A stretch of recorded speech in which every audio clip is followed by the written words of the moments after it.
Hello, my name is Paul Douglas, and I'm your host for Critical Thinking for Mormons. If you recall from episode 2, we introduced what critical thinking is and also why it's important. In this episode, we're going to focus more on the argument, as well as syllogisms, premises, and conclusions. The material that we're going to cover in this segment is not altogether easy to comprehend and demands much more than the kind of automatic or fast thinking that we talked about in episode 1. But a solid understanding of formal logic is extremely important before we get into logical fallacies, that is, informal logic. Let me start by showing you a clip. I'd like to have an argument, please. Certainly, sir. Have you been here before? No, this is my first time. I see. Try Mr. Barnard, room 12. Thank you. Hi. Is this the right room for an argument? I've told you once. No, you haven't. Yes, I have. When? Just now. No, you didn't. Yes, I did. Didn't. I did. Didn't. I'm telling you I did. You did not. Oh, I'm sorry, is this a 5-minute argument or the full half hour? Oh, just the 5-minute one. Fine. Thank you. Anyway, I did. You most certainly did not. Now, let's get one thing quite clear. I most definitely told you. You did not. Yes, I did. You did not. Yes, I did. Didn't. Yes, I did. Didn't. Yes, I did. No, this isn't an argument. Yes, it is. No, it isn't. It's just contradiction. No, it isn't. Yes, it is. It is not. It is. You just contradicted me. No, I didn't. Oh, you did. No. You did just then. No, nonsense. Oh, look, this is futile. No, it isn't.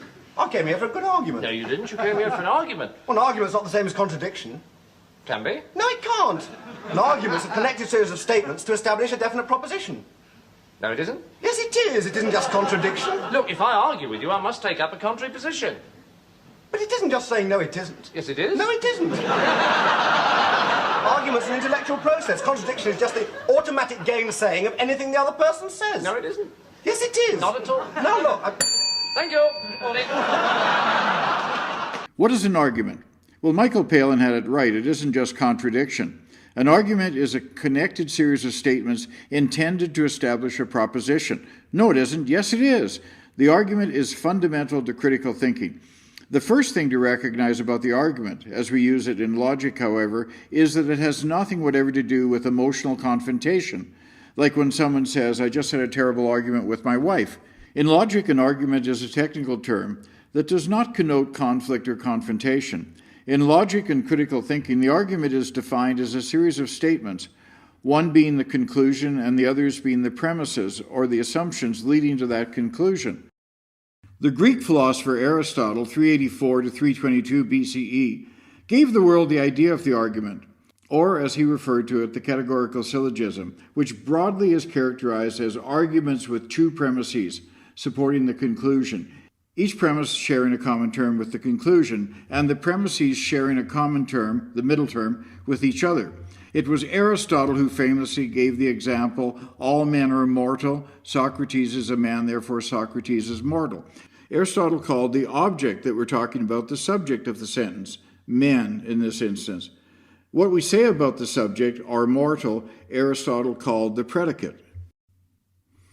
A syllogism is a three-part logical argument based on deductive reasoning, in which two premises are combined to arrive at a conclusion. So long as the premises of the syllogism are true and the syllogism is correctly structured, the conclusion will be true. Syllogisms can be represented using the following three-line structure, in which A, B, and C stand for the different terms. An example of a syllogism is, all mammals are animals, all elephants are mammals, therefore all elephants are animals.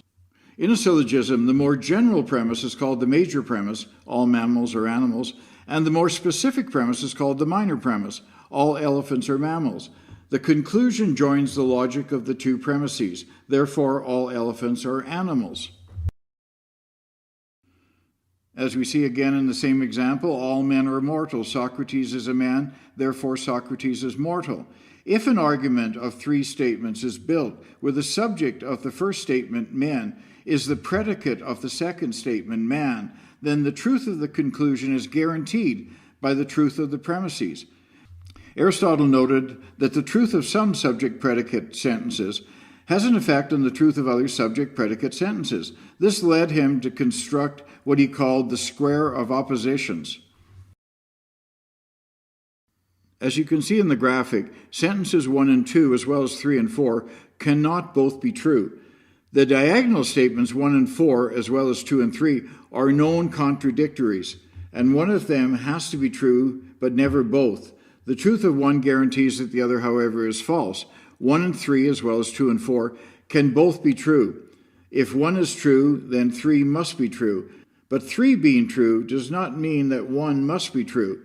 Using the square of oppositions, Aristotle noticed a mysterious fact. Take a sentence like Socrates is a man. If an argument of 3 statements is built where the subject of the first statement is the predicate of the second, then the truth of the third statement, called the conclusion, is guaranteed by the truth of the premises. Aristotle was all about deductive reasoning. Deductive reasoning works from the more general to the more specific. The other species is inductive reasoning, which works the other way, moving from specific observations to broader generalizations and theories.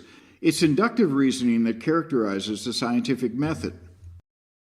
There are 3 common argument forms typically associated with deductive reasoning: the categorical syllogism, the disjunctive syllogism, and the hypothetical syllogism. Categorical syllogisms make claims about groups of things or categories. They use statements that refer to the quantity of members of a category, all, some, none, and denote membership or lack thereof of members of one category in another category. For example, premise 1, all cats are mammals. Premise 2, all mammals are animals. Conclusion, therefore all cats are animals. Or premise 1, all insects frighten me. Premise 2, that's an insect. Conclusion, therefore I'm frightened. The second form is the disjunctive syllogism. This type of syllogism has a disjunction as a premise, that is, an either-or statement. For example, premise 1, either my pet is a dog or my pet is a cat. Premise 2, my pet is not a cat. Conclusion, therefore my pet is a dog. And the third type of syllogism is the hypothetical syllogism. Hypothetical statements have 2 components. The if portion is referred to as the antecedent. It's the precipitating factor. The then portion is called the consequence. It is the resulting condition. For example, premise 1, if Jesus Christ arose from the dead, then he's the Son of God. Premise 2, Jesus Christ arose from the dead. Conclusion, therefore he is the Son of God. The categorical syllogism developed by Aristotle is probably not as useful as the hypothetical syllogism that was developed a century after Aristotle by the Stoic philosopher Chrysippus. If the witness is telling the truth, the defendant is guilty. The witness is telling the truth, therefore the defendant is guilty. Here's another example. If you have appendicitis, you'll have pains in your abdomen. You do not have pains in your abdomen, therefore you do not have appendicitis. A hypothetical syllogism is probably the most powerful reasoning tool for recognizing what may be true by identifying what's not true. It's the basis of the scientific method. It can take 2 forms, both beginning with an identical premise, with the keywords if and then. If A is true, then B must be true. This is called the premise. And of course, the premise must be correct or you'll not get reliable results. One form of the syllogism continues, A is true, therefore B is true. The other form continues, B is not true, therefore A is not true. Like many logical concepts, these also have Latin names. The first form, where A is true, is called modus ponens, meaning roughly the method of setting up, because it establishes that something is true. The second form, where B is false, is called modus tollens, meaning roughly the method of taking away, because it establishes that something is false. And as we'd mentioned already, the 2 parts of the premise also have names. The if part is called the antecedent, that is, the part that precedes or comes before. The then part is called the consequence, meaning that which follows as a consequence of the condition being true. We use the hypothetical syllogism dozens of times every day, likely without even knowing it. However, like any powerful tool such as fire or electricity or atomic energy, it can easily be abused. For each correct use of the hypothetical syllogism, there's a fallacious use that looks very much the same. This is especially insidious because they look like the modus ponens is a very useful form of reasoning. And in its set form, if A then B, A therefore B is always valid and correct. However, people often engage in a fallacious form of reasoning known as affirming the consequence, in which they presume that the converse of a true conditional statement or if-then statement is said to be true. In other words, if A then B is true, then if B then A is true as well. This is the invalid version of modus ponens. And as I've said before, these types of fallacious arguments look very much like the genuine article, but as critical thinkers will not be fooled. Here's an example. If I have the flu, then I'll have a fever. I have a fever, therefore I have the flu. This is obviously invalid. Many illnesses give rise to a fever, so the fact that I have a fever doesn't necessarily mean that I've got the flu. As you can see in the valid modus ponens argument, we have A, therefore B, whereas in the invalid affirming the consequence, we have B, therefore A. The affirming the consequence argument is formally incorrect. That is, the conclusion simply does not follow from the premises. In the conditional, if A then B, B is the necessary condition for A. But A is only a sufficient, not a necessary condition for B. The antecedent doesn't have to be true just because the consequence is true. An example. Premise 1. If God exists, then the universe would be finely tuned for the existence of life. Premise 2. The universe appears to be finely tuned for the existence of life. Conclusion. Therefore, God exists. The conclusion in this example is fallacious, since the condition, God existing, is nowhere asserted to be the sole cause of the consequence, the universe being finely tuned for the existence of life. As worded, the argument's conditional doesn't prohibit the consequence from potentially arising from other causes. Perhaps the values by which the universe operates only appear infinitely variable, but for some unknown reason are what they are for non-God reasons. Or maybe our universe is just one of an infinite number of universes in an infinite multiverse and only appear fine-tuned to us because we're alive to notice it. Affirming the consequence, then, is a formal logical fallacy, which has the logical form if A then B, B therefore A. Another example is, if taxes are lowered, I'll have more money to spend. I have more money to spend, therefore taxes have been lowered. How about this one? If you're a stupid person, you do stupid things. You do stupid things, therefore you're a stupid person. Well, I do stupid things all the time, just ask my wife. But I don't think of myself as a stupid person. Here's one that you've no doubt come across in the church. If God reveals himself in the Book of Mormon, he will preserve a record of his revelation. God has preserved a record of his revelation, therefore God has revealed himself in the Book of Mormon. The second premise affirms the consequence of the first premise, and the conclusion then is the antecedent of the first premise, which means that the argument commits the fallacy of affirming the consequence. Have you ever heard these ones being expressed or implied? If you obey the commandments and attend your meetings, you'll be happy. You have not done so, therefore you're unhappy. Or, if the church is true, I'll feel joy in obeying the commandments. I am joyful, therefore the church is true. Or, if I ask God to tell me the Book of Mormon is true, he'll cause a burning in my bosom. I did get a burning in my bosom, therefore the book is true. Here's a common one in Mormonism that I find particularly insidious. The true church will grow until it covers the whole earth. The church is growing, therefore the church is true. Is this argument valid? Well, let's do a detailed critical analysis of this one. How about the first premise?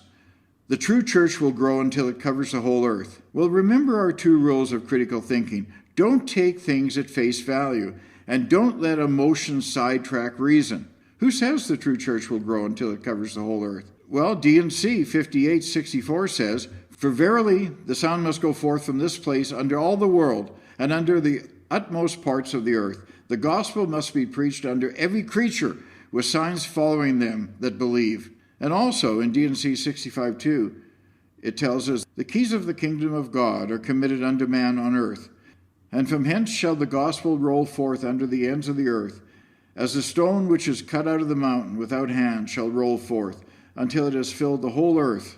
And D&C 133:37 reads, "And this gospel shall be preached unto every nation and kindred and tongue and people." Well, who wrote these things in the D&C? What was the source? Well, Joseph Smith, of course. Any problem with this? We're going to talk about the fallacy of begging the question shortly. It's a form of circular reasoning. This is the type of reasoning in which the proposition is supported by the premises, which is supported by the proposition, creating a circle. The logical form is X is true because Y. Y is true because X. The Bible is true. Why do you believe that? Because the Bible tells me so. Circular reasoning begins with what you want to end with. This is bad logic because it doesn't allow you to come to any other conclusion than the one you started out with, even when that conclusion is false. Investigator, how do you know the Book of Mormon is true? Mormon, you need to pray about it. Investigator, where is that command taught? Mormon, in Moroni 10:4. Investigator, where is that found? Mormon, in the Book of Mormon. Investigator, how do you know the Book of Mormon is true? Mormon, you need to pray about it. Investigator, where's that command taught? And so on and so on. Let's examine premise 2, the church is growing. For as long as I can remember, the LDS Church has been perpetuating the myth that it's experiencing extraordinary worldwide growth, the inference being that it therefore is the one true church. The church's apostles take pride in projecting the public image that it's one of the fastest growing religions in the world, and an unwitting and lazy media repeat this mantra, which is blatantly and demonstrably untrue. The Mormon Church is not now, nor has it ever been, the fastest growing church in America, let alone the fastest growing religion in the world. An example of this deceptive imposition can be found on the church's official newsroom website in an article entitled Church Growth. It reads in part, "The consequences of this rapid and sustained growth are seen in many places in the world where the church operates. Congregations that are grouped into geographical areas known as wards are periodically divided as they become too large to administer or to worship in a chapel or meeting house all at once. New buildings are being completed virtually every day of the year in order to house this growing membership." According to the National Council of Churches, the Church of Jesus Christ of Latter-day Saints is the second largest growing church in the United States. This article is misleading and factually incorrect in so many ways. It leads an unknowing public to believe that the Mormon Church is not just growing, but experiencing extraordinary growth. This is simply not true. The growth of the Mormon Church is all but over. The growth rate in 2020 was 0.6%.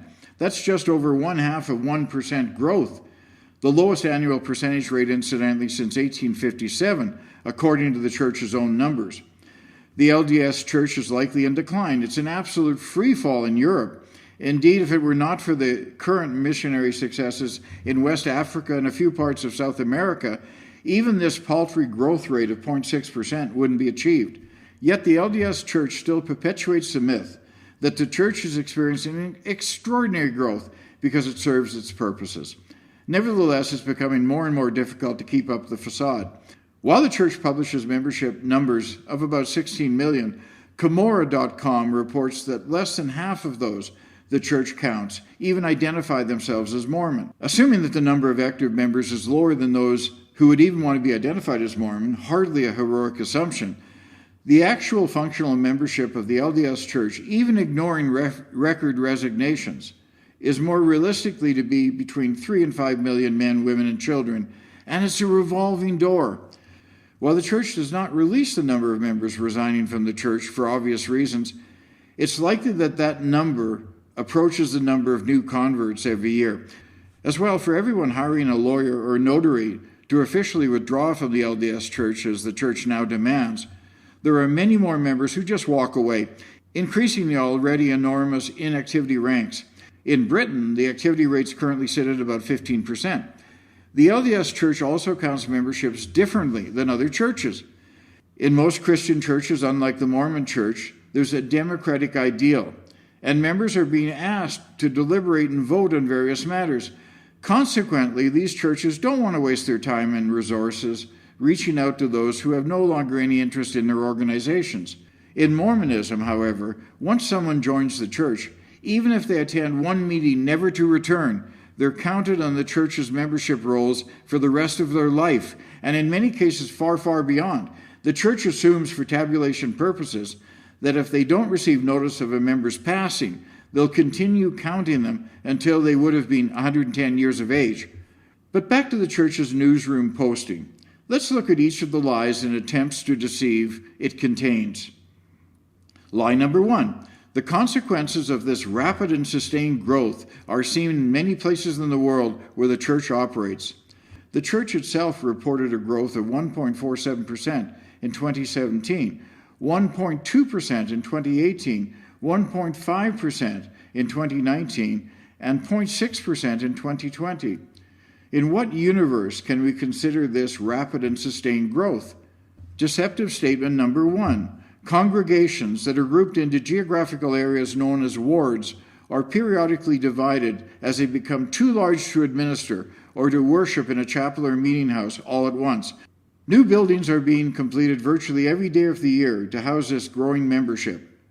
Well, virtually every day is not every day, and this statement is deceptive, as it sounds like the meeting houses are bursting at the seams because of all the new members flooding in. Deceptive statement number 2.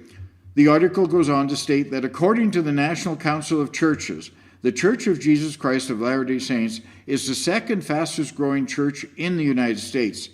The article they're referring to was written over a decade ago by Melissa Wade, entitled "What are the fastest growing churches in the United States?" and is based on numbers that were collected in 2008. Not surprisingly, the church's post does not quote the National Council of Churches article directly, which goes on to state Jehovah's Witnesses and the Church of Jesus Christ of Latter-day Saints, regarded by many Christians as cults, reported the largest membership increases in a year, according to the National Council of Churches' 2008 Yearbook of American and Canadian Churches. Not only is this very old data from the Church's Almanac, published by Deseret News, and the official conference reports of the Church of Jesus Christ of Latter-day Saints, the actual functional membership in the church is less than 5 million people, with non-actives at more than double that number. Kimball's research also shows that active membership in the church is projected to be virtually the same in 2060, with non-active membership then being 4 times active membership. I personally think Kimball's projection for 2060 is likely optimistic, as his calculus was done prior to the most recent missteps and negative press the church has received, vis-a-vis its reversal of the ill-conceived exclusionary LGBTF revelation, and the sexually invasive youth worthiness interviews, as well as the disclosure of the church's $100 billion slush fund. Comora.com reports also that 75% of foreign LDS converts are not attending the church within a year of their conversion. In the United States, 50% of converts fail to attend after a year. It's also a real challenge to get honest membership statistics from the church itself. There are myriad examples of how inflated and inaccurate their counts are. In Iceland, for example, where every registered religion receives a tax rebate for every member over age 16, the government reports there are 162 registered Mormons in 2019, while the church itself reports 288 members, 178% inflation. In Mexico, the church overstates its membership by 76%. In Chile, it's even worse, 80%. And in Canada, it's 41%. Even if we compare Mormonism to Christian denominations, the LDS Church's current dismal growth rate of 0.6% stacks up poorly against that of many other churches. The fact is that the growth rate of the Mormon Church is essentially the same as the Catholic Church and most Protestant churches in America, despite the latter not employing a huge proselyting missionary force. In 1967, for example, the Church of God in Christ had 425,000 members. In 2012, the membership was 5,499,000, an increase of about 1,194%. In 2073, the Presbyterian Church in America had just 41,232 members. In 2013, the membership was 365,000 members, an increase of 790%. And in 2065, the Assemblies of God had 572,000 members. In 2013, the membership was 3,030,000 members, an increase of 430%. With a growth rate of just 0.6%, With convert baptisms flagging and a declining membership activity rate, 25% for young single adults, obviously interest in the Mormon Church is clearly diminishing. Yet we got Mormon President Russell Nelson and Mormon apostles Jeffrey Holland and Quentin Cook making statements like these. Thankfully, even the pandemic has not been able to slow the onward march. We're in the midst of incredible growth, staggering growth in the church. It's the single biggest problem we have. It's the best problem we could have, but it's the biggest. We are reeling under the implications of the growth that we have in this church. Some have asserted that more members are leaving the church today and that there is more doubt and unbelief than in the past. This is simply not true. The Church of Jesus Christ of Latter-day Saints has never been stronger. The number of members removing their names from the records of the church has always been very small and is significantly less in recent years. Professor Henry G. Frankfurt at Princeton University distinguished between a liar and a bullshitter. A liar knows the truth and is trying to convince us of something different. A bullshitter either doesn't know the truth or doesn't care. Why do people like Nelson, Holland, and Cook, and they're only three of many, not choose the truth option, but rather project a narrative that they surely must know is false? And don't call me Shirley. There's a Chinese proverb that says 3 men make a tiger, and it refers to an individual's tendency to accept absurd information if it's repeated by enough people. Several other cultures express the same idea. A Czech proverb says, a lie repeated 1,000 times becomes a truth. It's the big lie. And Hitler's apostle, Joseph Goebbels, would have been proud of his Mormon counterparts. If you tell a lie often enough, it'll eventually be accepted as the truth. The answer to why the Mormon Church and its leaders will not tell the truth about the Church's lack of growth lies in their understanding of the law of conformity or social proof. This law refers to the psychological phenomenon where people reference the behaviors of others to guide their own actions. It recognizes that we're social animals. We like what other people like. We reject and discard what other people reject and discard. We tend to do what other people do. We follow the pack. Many people perceive behaviors as being more correct in a given situation to the degree that others view them as accurate. This law extends to what we wear, how fast we drive on the freeway, what we buy, and yes, even what religion we adhere to. Advertisers have been aware of and taken advantage of this law since the birth of media. They quickly learned that one of the most successful ways to sell a product to customers is to demonstrate that other people, just like themselves, like it and use it, whether it's a soft drink, a laundry detergent, a candy bar, or Viagra. If the boys and girls on Madison Avenue can show that other people, just like themselves, are purchasing the product, it becomes psychologically less risky to engage in the same consumer behavior. If you're over 40 years of age, you can no doubt remember when every McDonald's restaurant sign in the world displayed something that read 99 billion served. What was the message? If all those folks eat it, it must be good. To the leaders of the church, I ask, is allowing an article like this to remain on your official website in the spirit of the 13th Article of Faith? Is continuing to allow your apostles to deliver highly correlated talks, perpetuating the lie that the church is experiencing extraordinary growth, in keeping with the church's published definition of lying as any communication or falsehood or untruth for the purpose of deception? Don't the members of the church, as well as those honestly investigating the church, deserve better? I know I haven't pulled any punches here, but as critical thinkers, we have to look at the facts and think rationally and independently rather than simply take things at face value, or worse yet, accept them just because someone with a vested interest wants us to. Well, this concludes today's edition of Critical Thinking for Mormons. This is Paul Douglas wishing you all the best until we see you next time.